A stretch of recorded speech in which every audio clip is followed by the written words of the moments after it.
मारो नारे।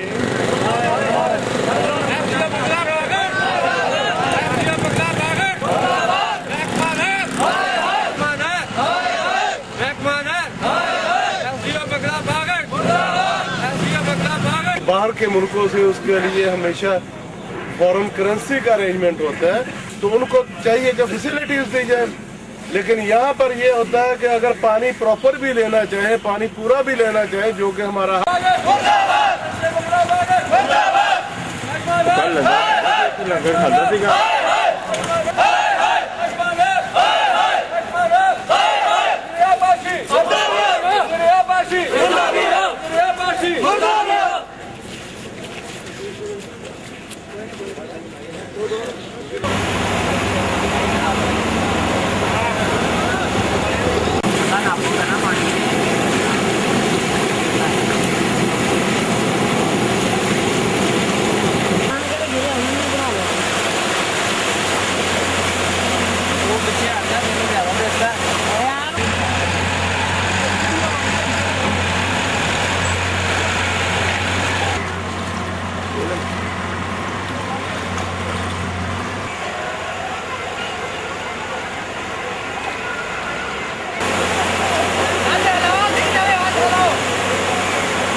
लाइट आ रही है।